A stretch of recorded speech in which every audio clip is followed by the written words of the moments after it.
Reading in bed. Reading in bed. Reading in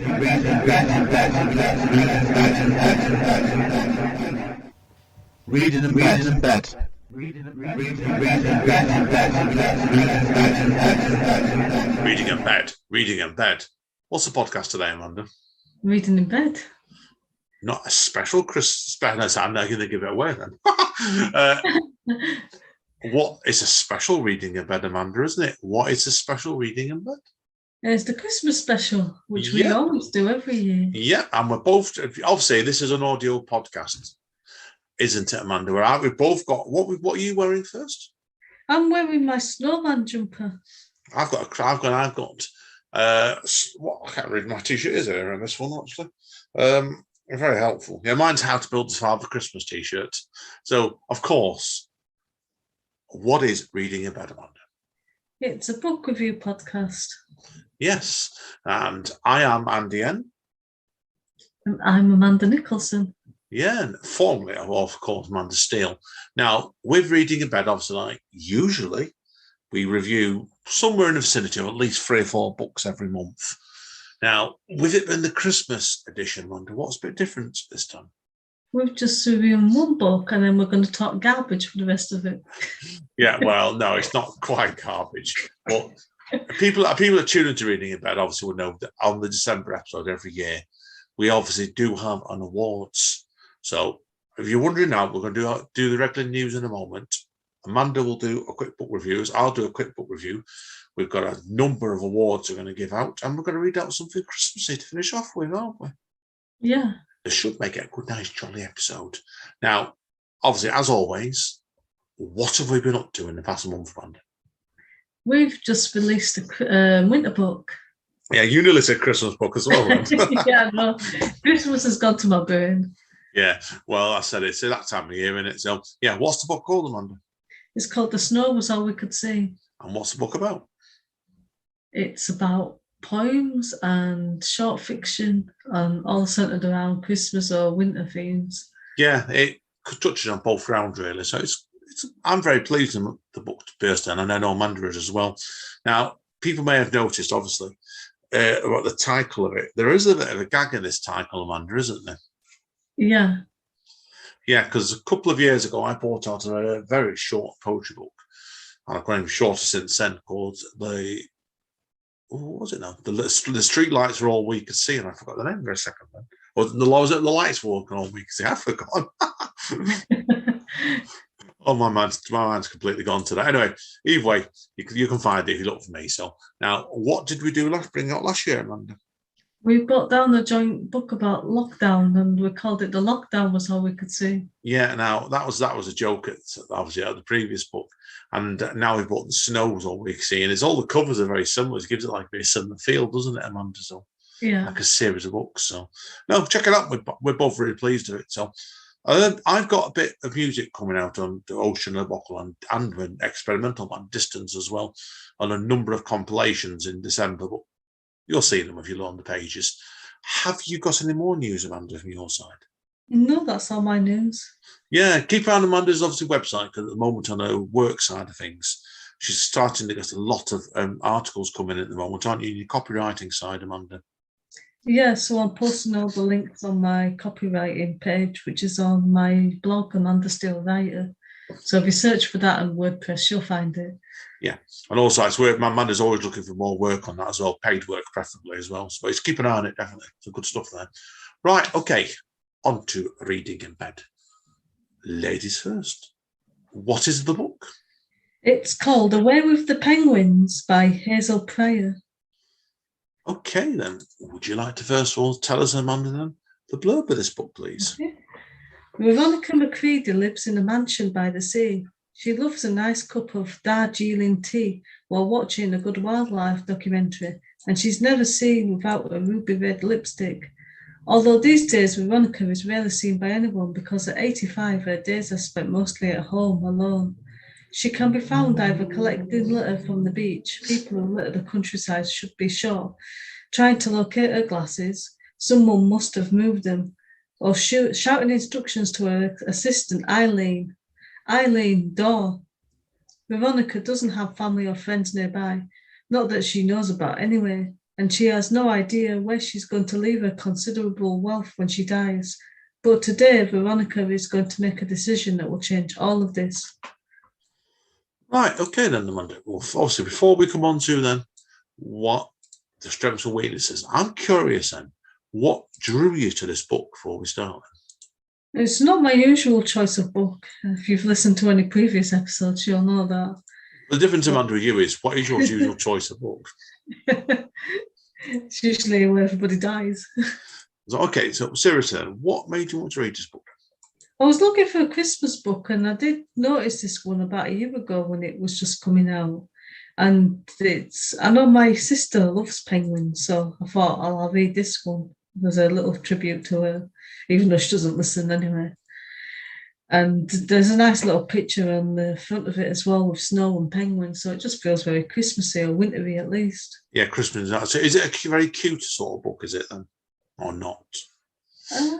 It's not cute. It's quite a nice story. The characters are quite well developed. Right, well, okay, so we better move on to the strengths, and don't we then? So yeah. Tell us what the main characters like in this book then before we start. So you've got Veronica McCready, who's 85, and she's not like your typical like soft-hearted grandmother type who bakes scones for you. She's quite sort of difficult to get on with, but she's not like outright nasty. She's just very set in her ways, and as the book goes on, you kind of find out from her past why she's that way. And she meets up with her nephew, I think it is, who she didn't know about. Was it a grandson? The grandson, sorry, who she didn't know about. And it doesn't work out at first because he's high on drugs when she meets him, and he just thinks that she's stuck up, and she starts to think maybe he only wants to know her because of her money. So she decides to give it all away to a penguin sanctuary. Yeah, so certainly you can see in this one, anyone reads novels, there's certainly a journey in this one, isn't it? And so obviously then, like, as soon as she gives it away to the penguins, like I said, everything changes for them, doesn't it? Then basically, so yeah, I get it completely. So, okay, tell us what was the pacing like this book? Was it quite an easy book for you to read, Amanda? Yeah, it was quite easy. On the surface, you just like think, oh, sure, she's very stuck in her ways and a bit stuck up and wealthy, and she don't really understand anything. And then you think, oh, well, he's just a druggie. But then when you delve into it, you just kind of see like the stories behind both of them, and I think they get to know each other and form an understanding. But I'm not going to say what happens. No, of course, so that one. So, okay, is there anything else you need to talk about with the book? No, nothing really. I think we've mentioned everything. Yeah, so it sounds like you have that one. So, yeah, so let's say it's like, was it quite a quick book for you to read, this one? I can't remember how long it took me to read. I think it might have been about a week or two. No, good. So that sounds good to me either way still. So, okay, is there anything on the weaknesses side you want to talk about? Not weaknesses so much. I just don't think as a book, it wasn't like an amazing or groundbreaking book. But there was nothing in particular where I thought, oh, I hate that. It's just, I think there's a lot of similar types of books, but it took you from one point to another point. Yeah, so it did the job it should have done, then basically, didn't it? So yeah. No, that's fair enough then. So, like, how was it a Kindle you got this as a book, was it? Or was it, what did you read? What did you get hold of this book? Yeah, I got the Kindle. Was it quite, did it tell you how long a book it was? Oh, I can't remember. I just kept reading it until it was over. Typical woman. So, no, so anyway, so is there anything else you need to mention on the book, Amanda? No, nothing really. One question I want to ask you about is about this nephew of hers. Yeah. Did he have quite a journey on the book as well, did he? Or did he not really? Was he a background character? In some ways, they found out they had quite a bit in common because the way he'd been brought up was a bit similar to how she'd been brought up. So they kind of had like a bit of an understanding, and they didn't realise that they actually had stuff in common. Yeah, it's like, I'm right, isn't it? It's a bit like an odd couple sort of thing, really, isn't it? So yeah. Yeah, no, that's fair enough. Sounds like a good enough book to me. So but the interesting thing is, there's actually another book out which I haven't made a note of the title, and I think it's not like a direct sequel, but it's got the same woman in it, and she goes on to have other adventures and stuff. So She goes on to go to give more money out to polar bears next time, does she? I don't know. I'm not reading that. I did like the book. It was a nice Christmas book to read, but sometimes you just feel like you don't really need to read anymore. Like you just enjoyed it and you leave it at that. Yeah, no, I get it completely. So, fair play. Okay, markings then. I'm going to give it a 7 out of 10. So it is a recommendation if you're looking for something to read over Christmas. Yeah, as we always say, Amanda, don't we? Anything over 7 out of 10 is a recommendation, really, for us. It's only just a recommendation, but it's still a recommendation. So, what made you not want to mark it any higher?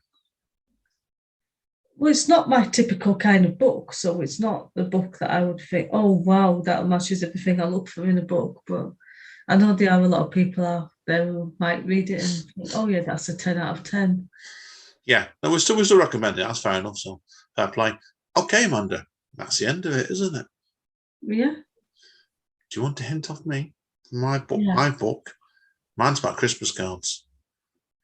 Oh, I know what yours is, but I'm not going to say anything. Oh, good. So please don't, okay? I'll tell you off otherwise. Father Christmas won't be coming to your house this year, will he then?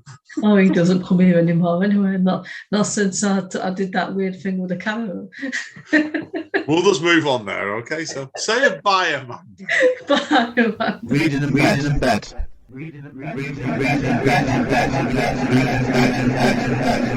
Welcome back to Reading in Bed with me, Amanda Nicholson, and Deanne, episode 47, the Christmas special. Ho, ho, ho. Now, Easy. oh, I thought about that. To celebrate Christmas, we're just been over to Poundland before, Amanda, haven't we? And Yeah. we came back. Well, I've not had this before, actually. Pepsi Max Lime. Yeah, because nothing says Christmas quite like limes, does it? I feel like I lime sometimes, so I've opened it up, and if you hear one of us choking in a minute, you know why. One of us has killed the other live. On podcast. Anyway, right, book-wise, okay. Obviously, my book for this month. What do you want to start with, Amanda? The title and who it's by. Okay, the book is called The Affair of the Christmas Card Killer by Jack Murray, and it's the first book in the Kit Aston series. Okay. Who did you say that was by?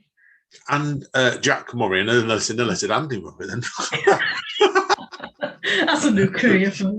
I know. It's working out, isn't it? Yeah, sorry to the people in question. That's me just misreading it.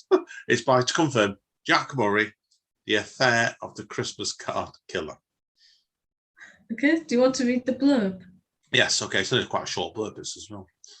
It's Christmas, 1919. A murder has taken place at Cavendish Hall, or has it? Lord Kit Aston investigates. As the snow falls, tension rises as the isolated party guests realise they may be a killer in their midst.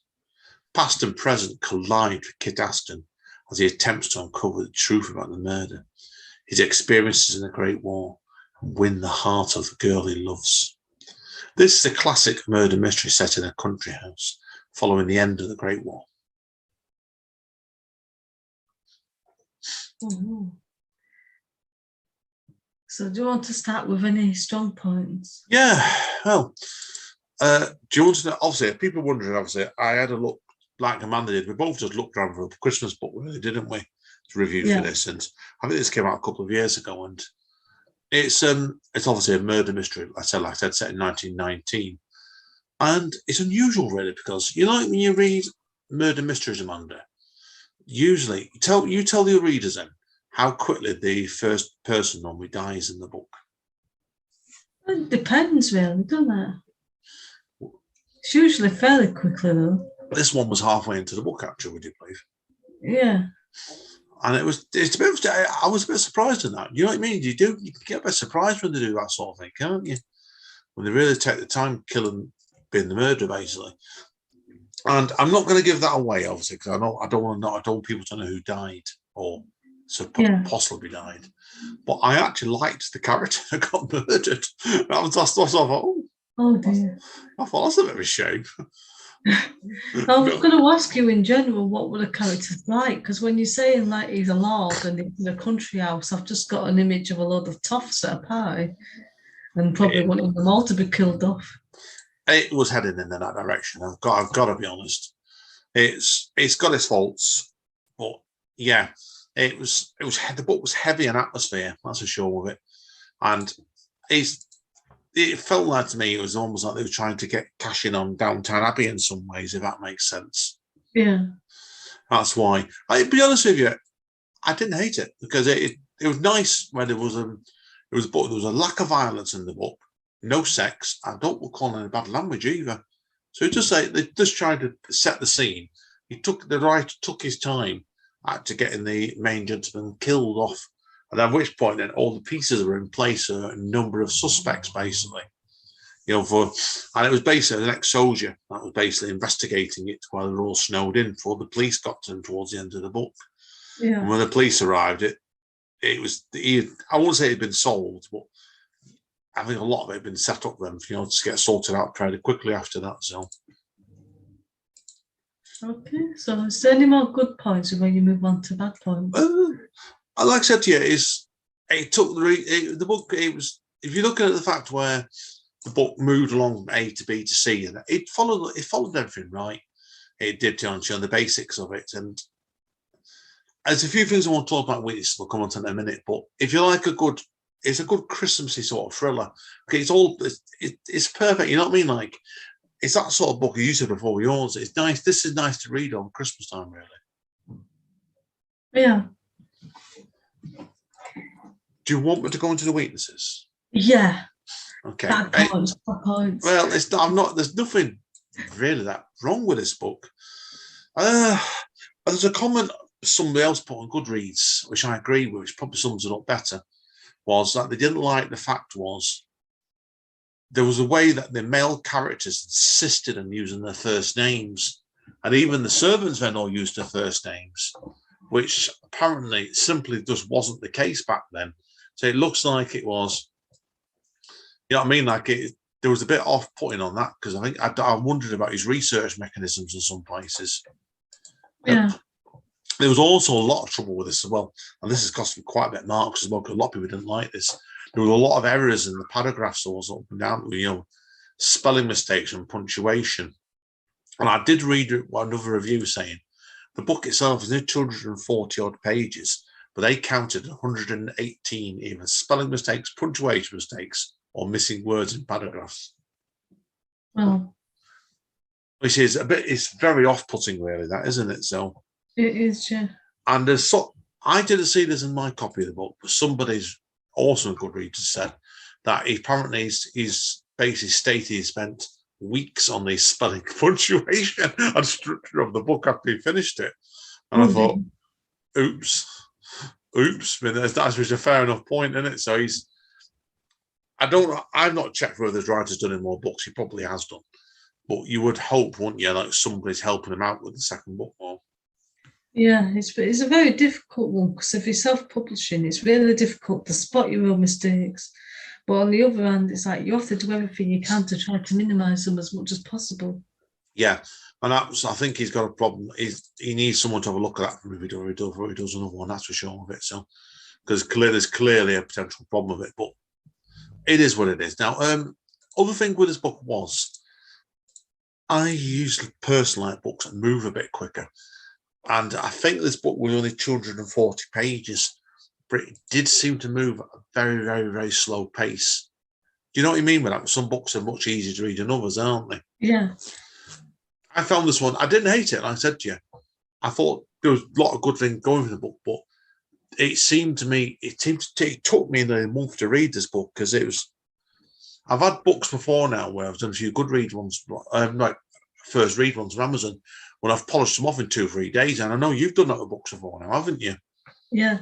But this isn't that sort of book. It's one that I think you're going to read a couple of chapters and put it down and come back to it another day. So if you want a quick read, I don't think this is the book, to be honest with you. But anyway, I did like it. So. Okay. So do you want to give it a mark out of 10? Or yeah. What do you think I'm going to give us out of 10, Amanda? I think it's going to be at least 7. It's actually 7. I think a lot of this spelling and punctuation and missing words from it's costed quite a bit of marks, truth be told. But again, it's like I said, I like the atmosphere in it. And I did actually like the lead detective in it, Kit, when he came into it. It was practically a cardboard cutout, but it was nice. It was nice, okay. And I liked all the atmosphere, particularly. It wasn't as atmospheric as the Michelle Cox books on the Henrietta and Inspector Howard books who were set in Chicago, which I may be talking about later on. So, but it's not as good as that, but it's still worth it. It's worth your time. So yeah, 7 out of 10. Okay, so it's a recommendation. Yep, 2 recommendations. Okay. Now that actually is the book review section of the podcast, Amanda, isn't it? Yeah. Yeah, now what we're going to do today, guys, on the rest of the podcast, it's going to be a bit more shorter sections. Now, part 3, coming up next, is going to be our favourite book of the year. And it'll be interesting, this, because I'm going to be interested to see if Amanda pulls out a book that she absolutely loves and I hate it, or a book I absolutely hate and she loves, or maybe we do the same book. Yeah. So wait and see. Right, well, we'll take a quick break, guys, and I'll just see you in a minute. Say bye, Amanda. Bye. Reading in bed.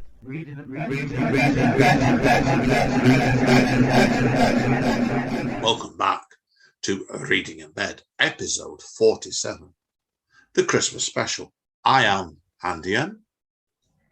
I'm Amanda Nicholson.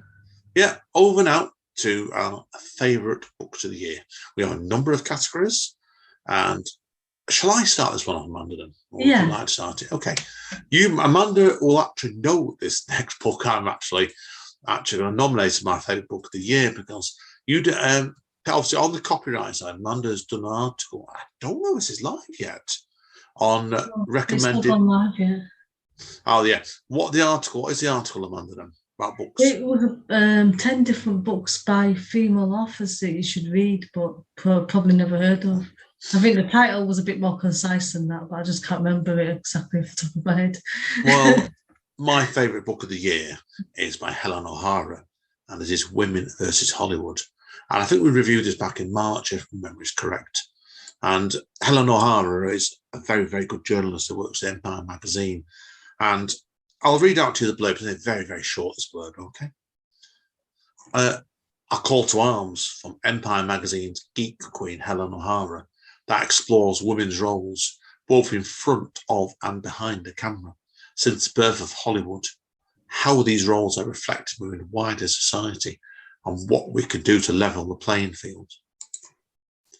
What would you like me to mention with this book, Amanda? Why you wanted to make it the favourite book of the year? I felt there was one where it was non-fiction, but it was very, very, very well researched. And there's a question in it, and the front of the book, and I have asked you this question before, Amanda, and I think you've quoted this in the article you wrote as well. Yeah, I did, because I found that really interesting. Yeah, I'll read the question out to you and I'll give the answer, because I can't ask Amanda to do it. So, but how many films did Universal Studios release with women credited as directors in 1921 it was? There was 8. And 100 years later, it was Pitch Perfect 3. This simply is, and I'm going to be honest here, it's a very, very well-written book. I've been familiar with Mrs. O'Hara's work for Empire Magazine and the Empire Magazine podcast in particular for years and years. And it really isn't a surprising amount of research she's done in this book. It really shows through a thorough look of women from the success in silent films, now the transfer to talking pictures in the 1930s, and the creation of the studio system. Basically, changed everything. So that's why I know you've read a bit of it, Amanda, and you said it sounded a really fascinating book, didn't it, as well? Yeah, I think there's a lot of interesting points that are raised in the little bit that I read. Yeah, and it's a fascinating book because it covers a lot of ground, really does, and that's why I know a lot about. Obviously, I read up on a lot of silent films, and I listen to a podcast you must remember this, which I really do recommend. And Katrina Longworth has done a book called Seduced, which covers similarish ground in a very different way. But the amount of research has gone into this book, and it's told in an accessible but detailed way. And it's a brilliant book. has to be my book of the year because you can see it's took some work, this book. And it's well worth your read. Is there anything you want me to ask? You want to ask me about this book, Amanda? No, I've got no more questions. Okay, then. So what we're going to do then is, well, that's Amanda now then. Would you like to tell us your book now? Yes, so my favourite book of the year is called Stranger Times by C.K. Mcdonald. When did we do this one, reading back then? People want to check the archive out. I think it was pretty early this year. It was probably one of the first books of the year, maybe January or February. Fair enough. Then have you got a blurb for this book, or do you just tell them why you like the book? I don't have a blurb, but there were the things that I like. There's quite a few things I like, actually. Firstly, it's set in Manchester at a fictional newspaper called The Stranger Times.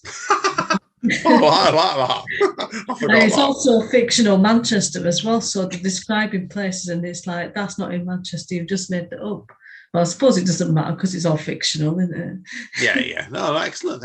And the other one is it's quite a mash of genres because it's crime, paranormal, humour, and I'm sure there's some others thrown in there as well. And it's just a bit of everything. It's a mishmash. Oh, so it's there is a term for that, isn't there? When you're mishmashing genres together. I think it's called it mashups, don't I? Yeah, I think it's called mashups, isn't it? So, yeah. No, excellent. I don't want to remember that you're reviewing that book, but again, we do this every month, so I can't always remember everything. So yeah, it's actually a first in the series, and the second one's coming out next January, so I'm going to get my hands on it then. Well, so good. Watch your space, guys. Amanda may be reviewing this February or March next year. So excellent. Okay, so that's the end of the best of Reading in Bed for this year. What comes next, Amanda? The worst book. Yeah, watch your space. We shall be back in a minute. Say bye, Amanda. Bye. Reading in bed.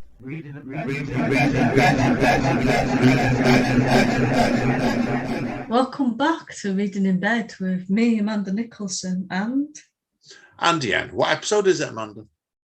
It's 47, if I believe what you say, but who knows? It could be 67. Who knows? Watch this space, as I would say. So with that. So anyway, guys. Okay, now obviously we've been the positive books on the previous one.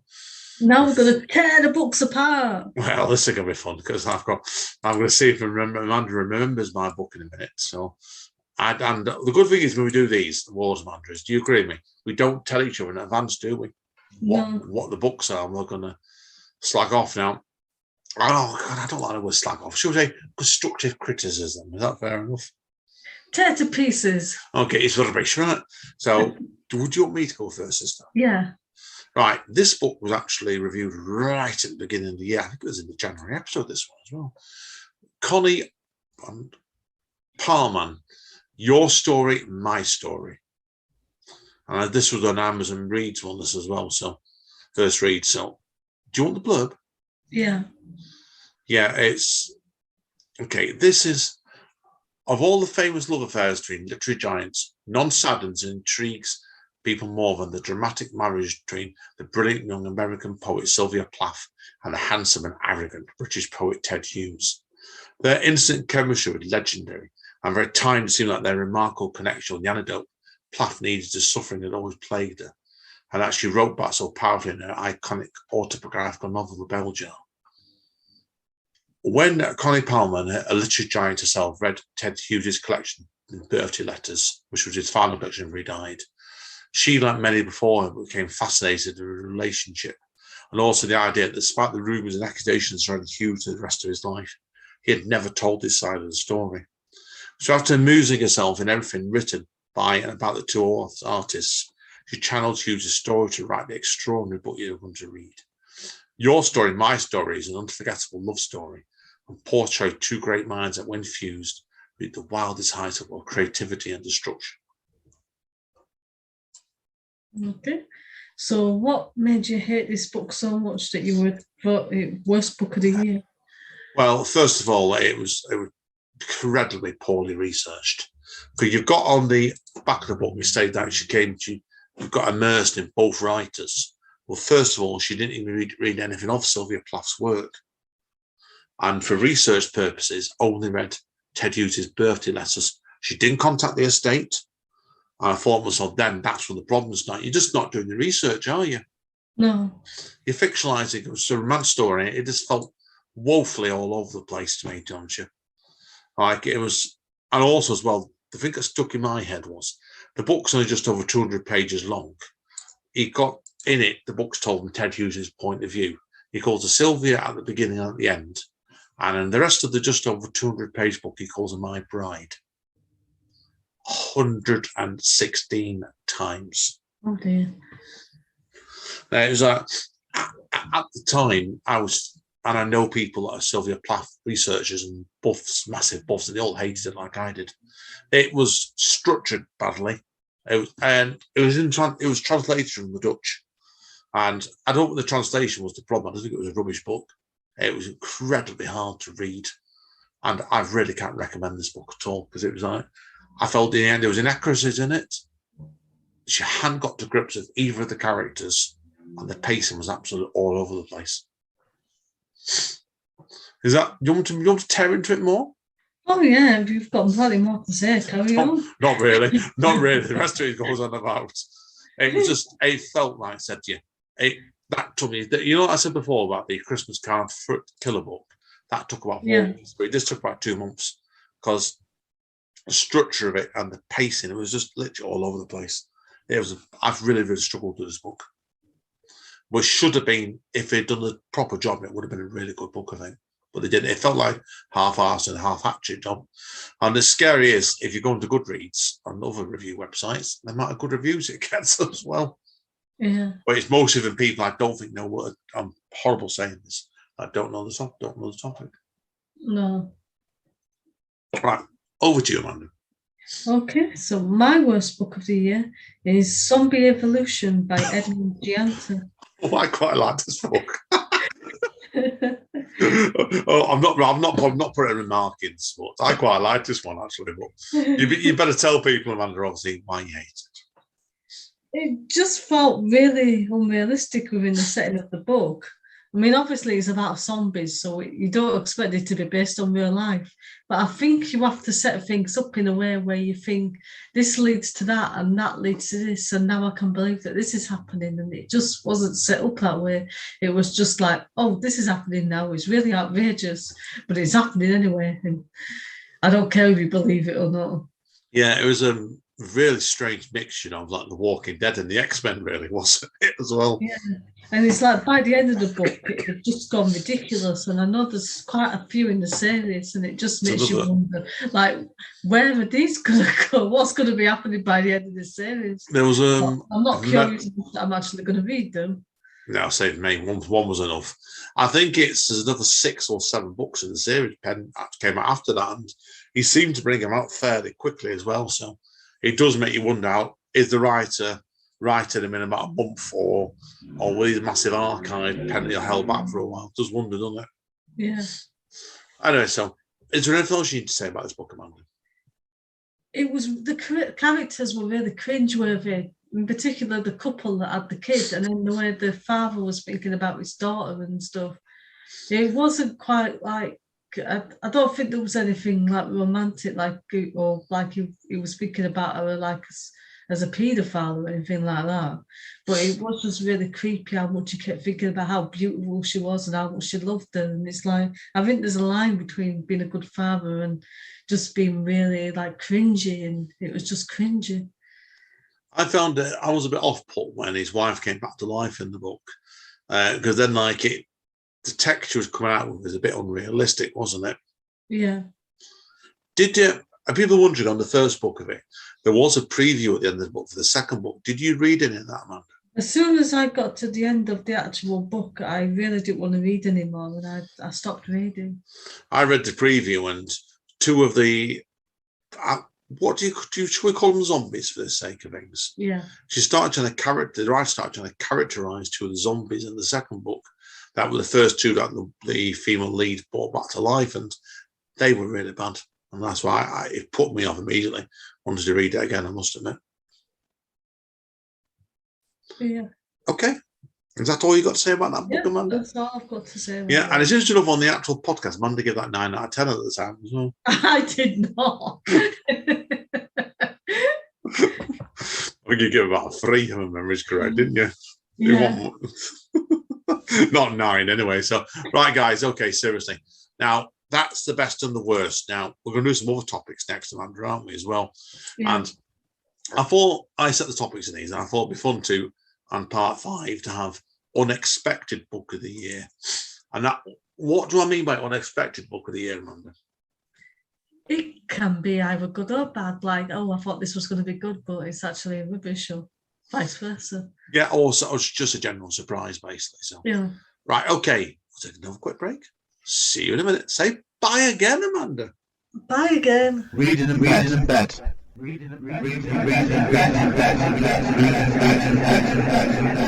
Hi, guys. Yes, okay. On to part number 5 now. Unexpected book of the year. I'll go first, Amanda, if you want me to, okay? Yeah. Now, mine's got a bit of a story behind it, so I've got the blurb, and I might, thanks, Tony, the paragraph, the blurb's quite short, actually, so. But it's my unexpected book of the year was by Michelle Cox and A Girl Like You. Now, as people know, obviously, there is a page up on a website called matchmaker.fm, isn't there, Amanda? Yeah. It's a very interesting website. Yeah, where so people have podcast guests, and I've got one up there for spoken label and for reading in bed. Now, occasionally this happens where I get books come in, and I can be frank here, and there is a running joke between me and you, Amanda, sometimes when I get these requests come in, isn't there? Yeah. Because it's someone who can be absolutely awful. People that haven't researched the podcast, or in some cases wrote terrible books, unfortunately. Now, I got this approach by Michelle Cox, who I can remember is correct, is a Canadian writer, and to review her, basically to come on spoken label. And I went and had a look on Amazon, so I thought I'd see the previews. And the first 2 books up as free downloads, and I thought, I'll give them a go from a Kindle. And I've really enjoyed it. I really enjoyed this series. And it's not my sort of book either. That makes it more fun. So, would you want to read the blurb out, Amanda? It's only very short, very short. Yeah, go on then. Henrietta von Harmon works as a 26 girl at a corner bar in Chicago's northwest side. It's 1935, but things still aren't looking up since the big crash and her father's subsequent suicide, leaving Henrietta to care for her mother and younger siblings. Henrietta is eventually persuaded to take a job as a taxi dancer at a local dance hall, and just when she's beginning to enjoy herself, the floor matron turns up dead. When aloof Inspector Clive Howard appears on the scene, Henrietta agrees to go undercover for him and is plunged into Chicago's gritty and underworld. Meanwhile, she's still playing mother hen to her younger siblings, as well as the pesky neighbourhood boy Stanley, who believes he's in love with her and keeps popping up those unlikely places, determined to keep Henrietta safe, even from the inspector if need be. Despite his efforts, however, and his pendants of messing with the inspector's investigation, the lovely Henrietta and the impenetrable inspector find themselves drawn to each other in the most unsuitable ways. Okay. Right, what do you want to do? What do you want to say next? Talk about next one. Why was this your unexpected book then? Most because I've read books like this and they're really terrible, and they don't get it's what worked this book was the atmosphere in the first book. I don't know a lot about Chicago, but I had to talk to somebody after they read the book, and they said to me, yeah, it's the research purposes, the research in it. It felt like you're in a different world. You know what I mean? With the app, you get you feel like when you're walking on the street with the main 2 characters, you feel like you're in their world. And that's just good writing. No to blame, it's good writing. Do you get what I mean by that, Amanda? It's world building, isn't it? So yeah. And she set it up really, really well. The book's not faultless. It's far from not faultless. There is issues with the book, little things I didn't like with it, but it's an easy book to read. I read that first book. Oh, blimey. There's 5 books to date in the series, and I had to research, speak to the lady, and 6 weeks later. I anticipated I'd read probably maybe 1 or 2 of them. Do you know how many the series I read? All of them. I read 5, in fact, rather than a month. Yeah. Now, what does that say to you, Amanda, straight away then? You definitely enjoyed it then, or you would have kept reading. Exactly. I've not been horrible to Michelle because she's a lovely lady, and her husband's also a Liverpudlian, so he's near enough cousins to us, basically. But it's one of those ones where I think most podcasters would have perhaps read the first book or two, and kind winged it on the rest. But I really enjoyed it, and I surprised her at the time on that by going through every book with her. So that's why. But it's a fantastic series, really, and they're not that expensive to get in Kindle either. The first two are still free. I think the rest of them are about £2.99 each, so it's good value. So, right, Amanda, over to you. What is your most unexpected book of the year? It's called The Greatest Hoax on Earth by Alan C. Logan. I don't actually remember that one. What's that book about then? This is the book that explores the truth behind Frank Abagnale, who is the inspiration for the film Catch Me If You Can. Got it. Now I remember it. Yeah, sorry. Yeah, well, that was a while ago, that book you reviewed, that one, wasn't it? Yeah. Yeah, I started reading this because I used to do paid book reviews for a website, which I don't do anymore. And I wasn't expecting much from this at all. I thought it's just like, the least worst book in a bad list of books. And I was actually quite surprised in a good way by it. Oh, cool. Okay, so what surprised you about the book then? Was it the pacing or the characterization? The guy that's written it has done a lot of in-depth research into the claims that Frank Abagnale made about all the different cons he did and stuff. And it's true that he did con people, but the biggest con he did was actually getting them to believe that he'd done the cons he was talking about, if that makes sense. Yeah, it was just basically a beep. Was that true? Yeah. And like lots of people have come out and said like, no, that couldn't possibly happen. And I work in this industry and there's no way anyone would be allowed to do this. And just like proved, that he hasn't done it. But yet there's so many people now that have heard the story that still believe it despite all this proof. And the film. Wow, no, it does sound really big. Yeah, getting played of it. So it's like when you started the book off, did you expect that? Did you what you got? I hadn't watched the film, so I didn't know much about it. But then I read this book, and I think I watched the film with you not long after. And I know I kept annoying you because I kept saying, "Oh, well, that didn't happen," and this is what actually happened, and you were just like, "Watch the film, Amanda."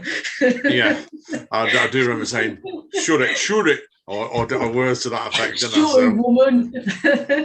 Or words to that effect, right? So yeah, no, excellent. So like I said, no, good stuff indeed. So I said, is there anything else you want to talk about this book, or we conclude this part? No, I definitely recommend everyone reads it because it's just a really interesting thing to think about. Like once a story gets out there, it's just like it's set in people's minds, no matter how much you try to disprove it and show evidence that it's not true. There's just some people that just still believe it, regardless. Yeah, no, of course, getting completed with it. So excellent. Okay. Now, would you believe it? Now that's the end of part 5. What are we doing next, Amanda? But we've missed a book, haven't we? We've both done our unexpected book of the years. What yes. book would you like to see as a sequel next year? That's part 6 coming up next. Yes. Okay. Okay. We'll see you all in a minute. Then. Say bye again. See you in a minute. Reading in bed.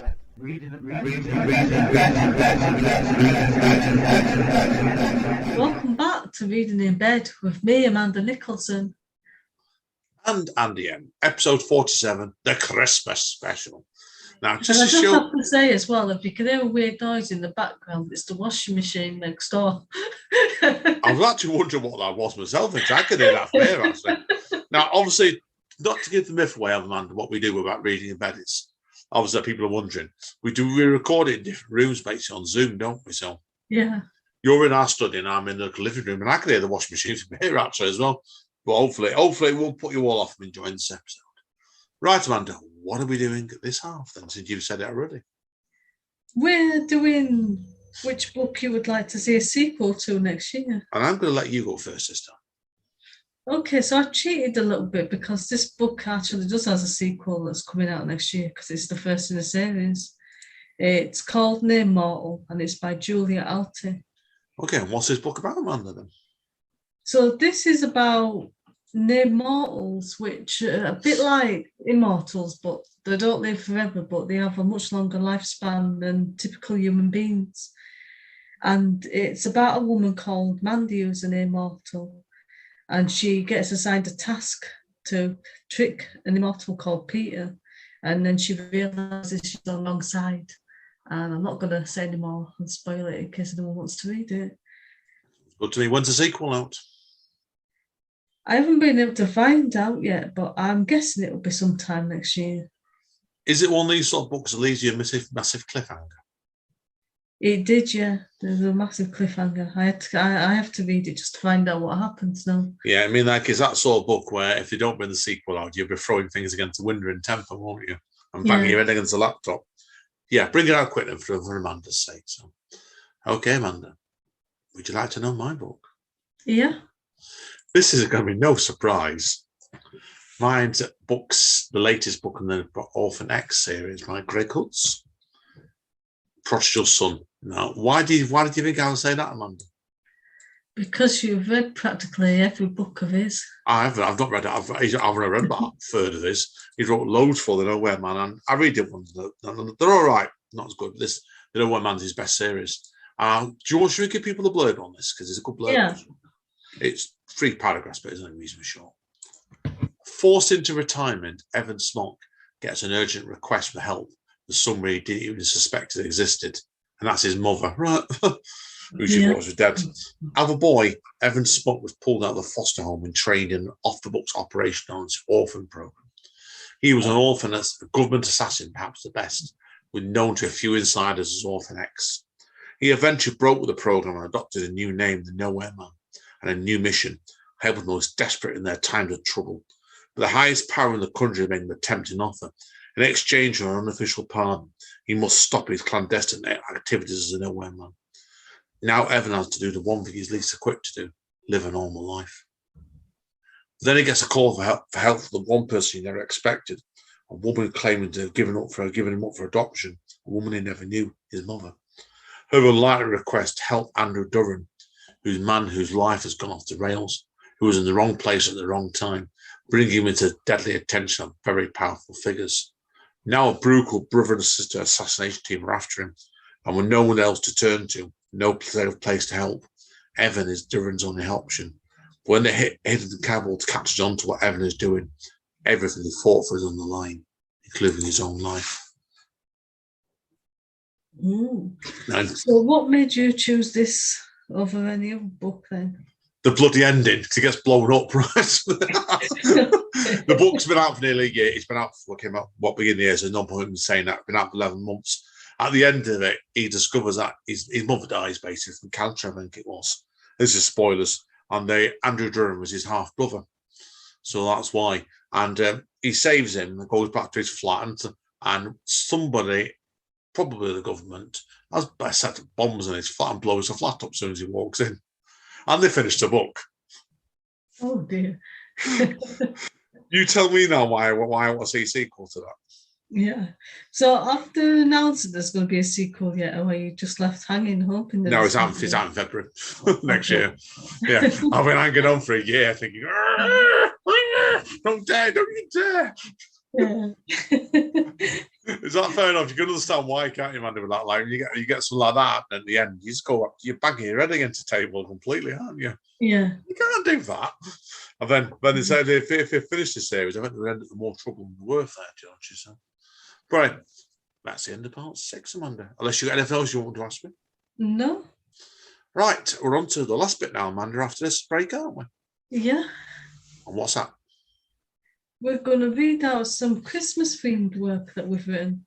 Yeah, again, we're going to, as a little bit of an outro, really, we're going to read out, I don't know what Amanda's going to read, but I'm going to read something else, certainly Christmas-related, and we have to wait and see, won't you? So, say bye, Amanda. Ho, ho, ho. Ho, ho, ho. Ho, ho, ho. See you in a minute. Reading in bed.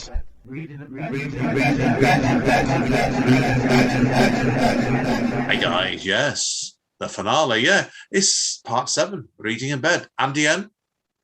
And Amanda Nicholson. Episode 47. Now, does it feel a bit weird, Amanda, what we've done here this time? Because we've done a lot of quicker parts, haven't we? So I've quite enjoyed it. yeah, so it's been nice, actually. So, well, I said, okay, now, the pieces we're going to do today, where are they from, Amanda?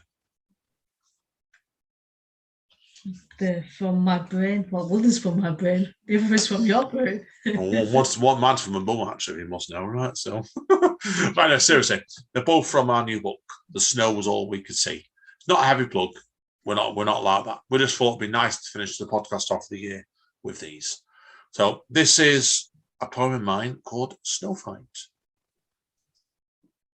Leaving prints underneath the tunnel. You said afterwards you thought I'd given up after chasing you all the way down the road like a whirling syllable every time I caught up to you with a fistful of snow. Echoing back years into our past when I used to drag you up to Tantle Hill, sledge in hand, and we both thought we would take off into the air like Father Christmas. Of course, it never happened.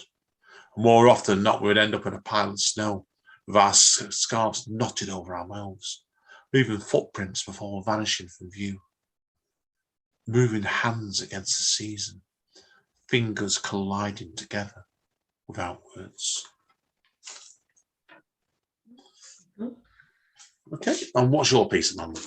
Mine is called Krampus and the Manchester Christmas Markets. Weakened by the goodwill of Christmas, boxes of chocolates and mint candy canes, Krampus staggered into the middle of Manchester Christmas markets.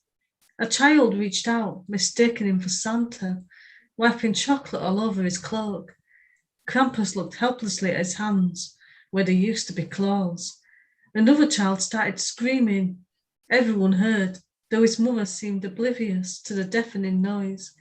Krampus wanted to give him something to shriek about. He could only look on as chaos ensued around him. Children running off without parents, noisily grabbing for everything and demanding as always. I want. Mine, the Christmas spirit all but forgotten, and he longed to break their spirits. All he was able to do was take candy from a baby and steal all her right socks, leaving a wake of odd socks everywhere. Krampus replaced Apple iPhones with real apples and laptops with typewriters, confusing children everywhere. He took their e-readers and replaced them with books. iTunes vouchers were transformed into records. Then he burnt all the turkeys. Christmas is ruined, everyone cried, except for those in Iceland who didn't care about the food or technology and preferred to curl up in bed with a book. Excellent. That's very you, Amanda, that piece. Very satirical. Oh, fantastic. So, always, I've got to say, guys, I'll say that's now the end of year. It's under our fourth year now, Amanda, isn't it? Yeah. Yeah. It was weird, actually, because like it's when we first started, I always remember we did our first podcast, Amanda. Do you remember that? A long time ago in a Yeah. galaxy far away. Yeah, like it was obviously like it when the podcast first began, Amanda was doing book reviews by herself, weren't you? And you did it yourself. Was it reading recommendations of Amanda, didn't you? Yeah. It was just me talking to myself like a crazy person. Yeah, and then like I still do that now, just not on the podcast. Well, you asked me at the time to come on board for the relaunch, didn't you? So, and didn't you call? Was it you that came up with the title of this podcast, Reading in Bed? I don't think it was me. Yeah, I think you asked me like 5 minutes before we started the podcast, and I thought people read in bed, so we'll call it Reading in Bed. Yeah, It's led to a bit of confusion, hasn't it? Because sometimes we get people like sending us stories in going, this is a nice story to read in bed. I know, we do. And it's ironic, I never actually read in bed. I think you do sometimes, don't you? Only if I'm ill. It's more comfortable to read in my nice gaming chair now. Yeah, she's sat on at the moment. So usually me, I've usually reading on my Kindle going to and from work. So I've got about an hour's journey each way. Don't tend to read much at home. So it's like, but he said it's different ways. So it sounds good. So anyway, guys and girls, right, for next month, unfortunately, Amanda doesn't know what you're doing yet, do you? No, it's a surprise. Well, I've got one book read, which I'm not going to reveal. The one I'm reading at the moment is by the AEW wrestler John Moxley, called Mox, which is his autobiography. And it's colourful. That's only one way of putting it. So I'll be reviewing that next month. So in the meantime, then, it's ho, ho, ho from me. And ho, ho, ho from me. See you all next time, guys. Stay safe. And stay mince pies over, which we're going to do now. Into the kitchen. Merry Christmas. Mince pies, here we come. Ho, ho, ho. Reading and bet. Reading and bet.